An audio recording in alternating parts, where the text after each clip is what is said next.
everything. Robert, from the time after you retired, working with the small-time fighters, bringing up a bunch to Monterey back when, did you ever think that your stature as a trainer in this business would rise to this level?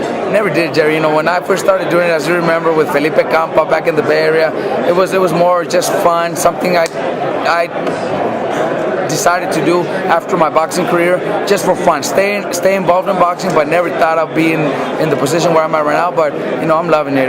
Great fighters, great champions, and great promoters that I'm working with, great managers. So can't get any better. And you've got number 3 pound for pound in most people's books, Nonito Donaire, our own boy from Northern California, and since he's come to Oxnard, his level of expertise and concentration and everything that it takes to win has elevated, and that's got to be because of you. Well, you know what, Jerry, Nonito's very talented. He's very, very talented, and we could say 3-4 pound for pound, but in reality, if we talk about skills, he might be number 1 skills-wise.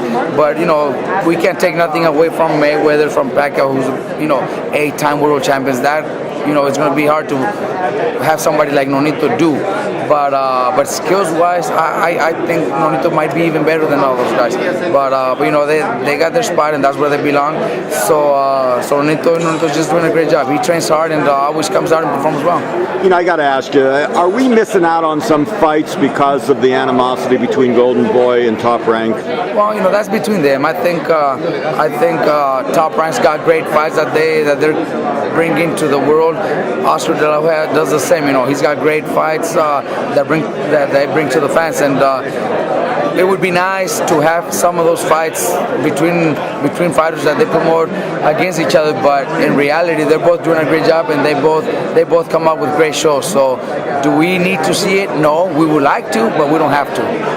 What about Robert the Ghost Guerrero? Has he elevated himself into the highest echelon by beating Berto like he did? Awesome, man, awesome. And everybody that was watching it on TV, seeing me in ringside, just cheering on for Robert, because I know him for many years, and he's a great kid, great background. His dad is so respected person in boxing, so I was happy for him. He pulled it off. He did what very few thought he could do, and he did what he had to do.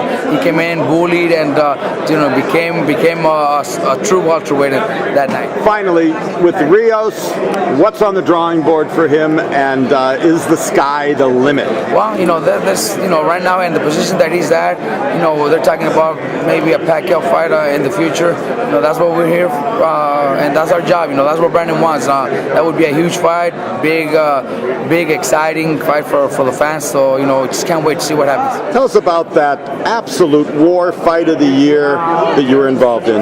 Oh man, it was a great fight. It just shows when I prepare myself and ready for a fight, and actually training for the fight, anything can happen, and I show you that I'm strong at a new weight class. So the 140 division, they better watch out, because this comes a new threat. Brandon, what has been the secret to your success? Training hard. I train very hard in the gym. I pressure. I got great defense. People don't give me credit for it. And I come to fight. I don't hug and hold around. I don't play little games. I come to fight. What difference has Robert Garcia made in your career? He made a lot. He's been with me since day 1, since I turned pro.